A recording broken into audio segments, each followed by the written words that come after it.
Hey everyone. In this video, I want to just share some thoughts that I've been having really over the past few years, but more so over the past few months. So, for anyone who's new to the channel, over the past 6 years, I've spent 4 of those years in the Marine Corps as a logistics officer, and then 2 of those years in corporate America as a business analyst, and then 8 months or so as a process engineer.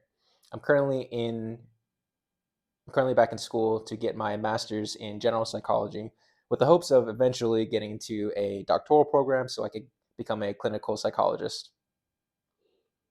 On the family side, I recently got engaged to my fiance Kenya, and we're hoping to get married over the next year or so, and then shortly after that, start a family. So I'm really excited to try to be a great husband, a great father, and one day become a therapist, become a clinician.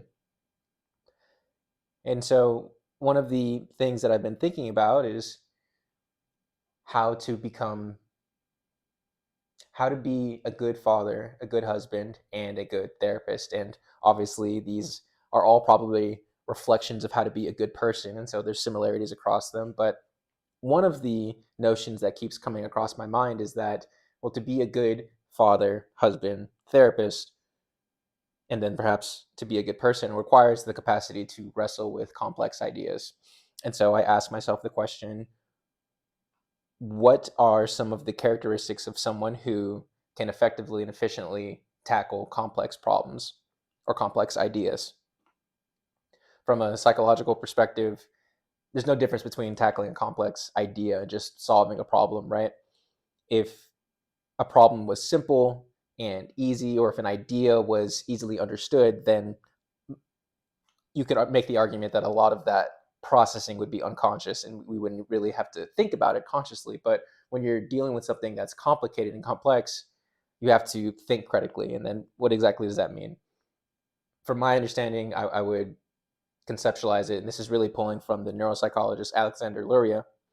When you're solving a problem, you first have to identify the problem. So you understand that you're at point A and you're trying to get to point B, and there's some distance between you and point B, and you set your goal and you analyze what that distance is, and you clarify the conditions for success. Like, what is it that you're exactly trying to accomplish?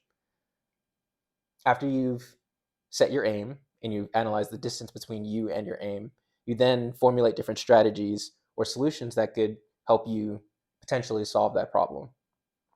After you analyze the solutions and you pick one that will give you the highest probability of success, you then think about the tactics, or how would you go about implementing that strategy.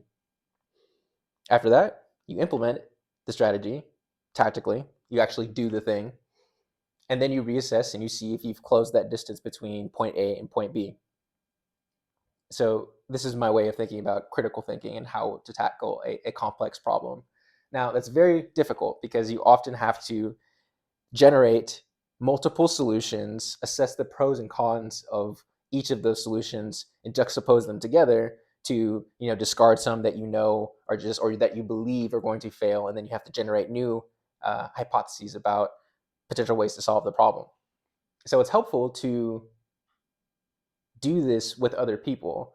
And critical thinking, that process I just laid out, you could think that you do that all internally, or maybe even you write it out by yourself, but it's helpful to get someone else to hold some of that weight with you. And so this is where I then think about how to be a good husband. From my perspective, I believe that a good husband and a good father and a good person in general, but let's just say for right now, a good husband is someone who is a leader in the relationship and identifies problems and navigates and negotiates the relationship through those different problems. But for me to do that,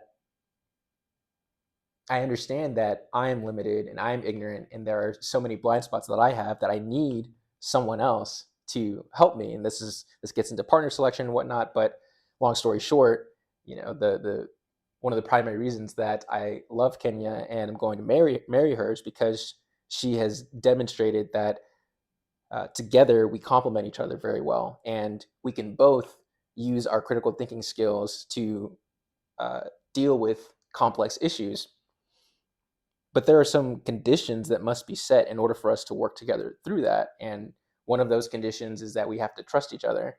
Um, when I'm listening to her and when we have a problem that's internal within our relationship, or if it's something that we're tackling that's outside of our relationship that we have to, unify together in order to tackle, I have to approach the situation with humility and trust and have faith that when she is criticizing me or when she's offering her perspective, that it's not something that she's not attacking my ego, she's not just trying to make herself feel better.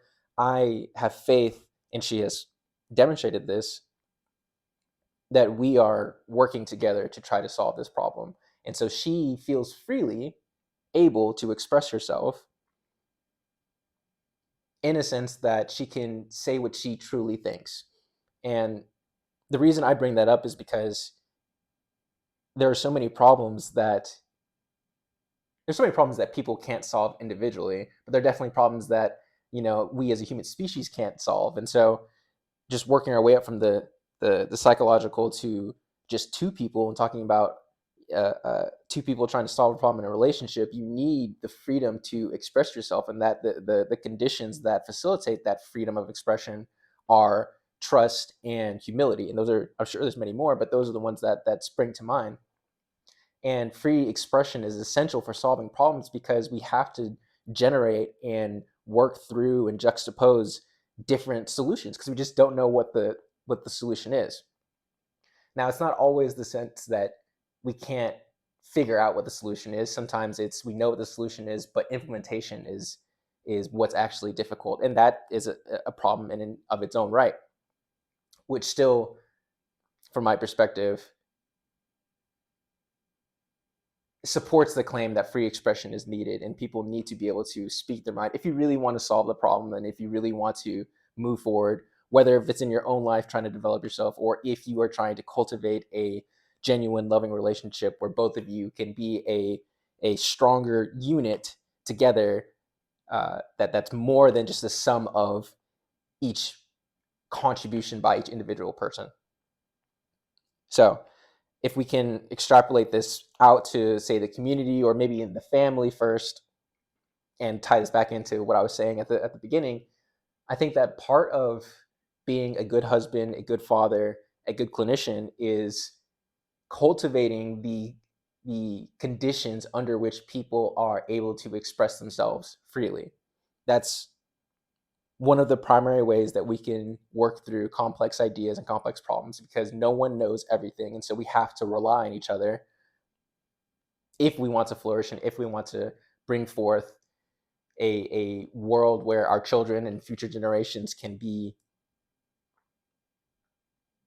it's not necessarily happy, but a world where they can play. Let's say that. A world where they can have a meaningfully engaging life. So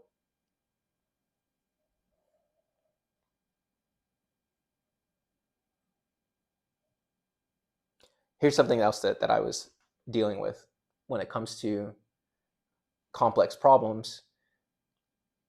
One of the heuristics that we use to work through complex problems or try to understand complex ideas is social consensus.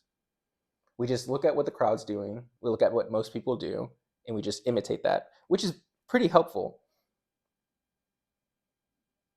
Depending on your society, depending on the culture, my sense currently in Western culture, I'm currently living in New York in America, um, that's a helpful tool, especially as a child, especially through adolescence and maybe even into older adolescence. I'll say like 20s, early 20s. It is helpful to have a pulse on what most people think or on what most people are doing. And when in doubt, look at what the social consensus is to the degree that you can understand it and imitate that. Now, that's not always helpful, and that's not always the correct answer. And I just got finished reading The Coddling of the American Mind by Jonathan Haidt and Greg Lukianoff, and The Canceling of the American Mind by Greg Lukianoff and Ricky Schlott. And one of the things that I'm seeing, and I've also seen this on my at university in this master's program that I'm in, when complex ideas arise, people do seem to succumb to the assertions of the consensus of the majority, but it's occurring in a pathological manner. Now, what does that mean? Well, the authors of both of those books talk about cancel culture, and they talk about how, particularly in higher education and at the universities, these are supposed to be institutions where the most complex ideas are being wrestled with. And if people are afraid to speak their mind because the majority is going to blackmail them, or just, even if it's a minority of people that are coercing them to not speak, or are violently saying that they are violently acting in a manner that prevents them from speaking, where you basically create an anti-free speech culture, well, that inhibits the ability of people in those institutions, but then in culture more broadly, from being able to speak their mind and wrestle with ideas, and hopefully push us forward towards progress on various fronts.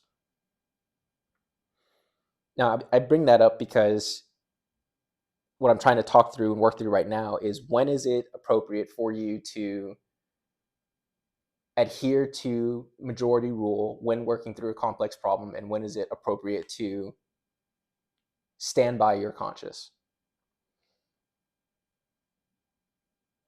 I think that in a society where trust and humility are the foundations, and I would also say perhaps discipline and faith, when those are the foundational constraints around which dialogues are occurring, then I think that majority rule can be could be the most optimal or useful heuristic. But if those constraints are not in place, and if people don't trust each other, and if people are not humble, then I think that you have to be wary about majority rule. I think about two examples. One has to deal with the book To Kill a Mockingbird by Harper Lee. And one of the main threads throughout that book is this notion that a culture can become pathological, and a whole society, or at least most of the people in a society, can go against the universal moral codes and moral laws. And when that happens, the culture needs to transform, and that there are various ways that that can change, but it starts with a minority of people. Maybe it starts with one person. And that means that the bedrock of culture isn't necessarily at the sociological level. It seems to be at the psychological level, because it starts with a few people. And in To Kill a Mockingbird, Atticus Finch is a criminal lawyer. This takes place in 1930s in Alabama, and he is assigned to defend a black man who has been accused of allegedly raping a white girl. And again, 1930s Alabama, most of the people in that town, I think it's called Macomb County, I think most of the people in the town are racist, and or even if they're not racist, they understand that it's okay to be racist, and that's their thinking, and so no one's really intolerant of it. And so when Atticus is assigned to defend this black man, his family gets berated, his family gets insulted. At one point, there's a mob that goes to try to kill the black man before the trial, and Atticus is the one man there sitting in front of the mob, telling them to go away. And the scene, one quote from that book that has stuck out to me is, I'm paraphrasing, but Atticus says something like, "The one thing that doesn't abide by majority rule is a man's conscience." And so for me, that's just a great example of how you can't ignore your own conscience for the sake of, I don't want to say the mob, but the crowd and majority rule. Like, you still have to be an active participant in shaping and molding culture. And that means you have to get your act together, and you have to educate yourself, and you have to have some sort of moral grounding. And this reminds me of Dr. Martin Luther King Jr. some books I highly recommend are Strength to Love, Why We Can't Wait, and Where Do We Go From Here. Now, in Why We Can't Wait is another example of there being a majority rule, essentially, again, in Alabama, actually, in Birmingham, Jim Crow being a set of racist laws and discriminatory laws that are, up until that point, and perhaps even further then, have been upheld by federal and state legislation, and it was a part of the culture. Dr. King saw that this was a place where the law and the majority were wrong, and he predicated that on his religious beliefs, his Christian values, as well as the values and ideals set forth by the American Constitution and the founding fathers. And so he took it upon himself, as well as the people that followed him, to create a vision to invite people to voluntarily confront with these complex ideas, these problems, and not do it from a place of resentment or hatred, but from a place of love and humility and reconciliation. What's so amazing about Why We Can't Wait is some of the details about how Dr. King strategically and tactically organized his people to bring about change. And without going too much into it, the one thing I will call out is that every participant, this is specifically in 1963 in some of the protests in Birmingham, every participant that was going to work with Dr. King had to sign a pledge. And that pledge had 10 statements or so about how you're supposed to conduct yourself. And um, the statements read something about, you know, being a person of God and being a good Christian and not having hatred in your heart towards your enemy. And this is not about victory. The point of the protest is not to win the battle or anything. It is to push forward towards unity and reconciliation. And so just beautiful, beautiful principles. But again, the point is, for me currently, is that story illustrates that the culture can become pathological, and it's not always appropriate to abide by majority rule.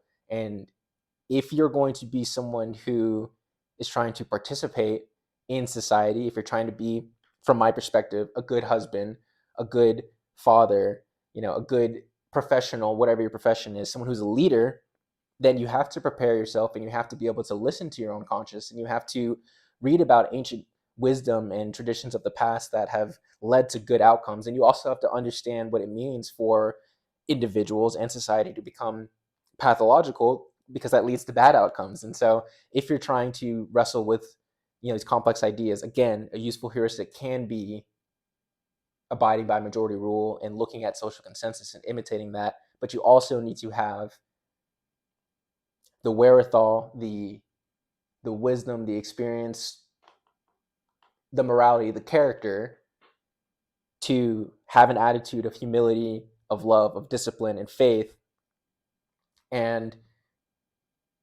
be what Dr. King referred to as a non-conforming citizen, and someone who is able to call out culture when it's becoming pathological and be the voice of, it's not reason, it's more so of love, of truth, and of faith. I think I'm going to end the video here. Thank you guys for listening, and I'll see you in the next one.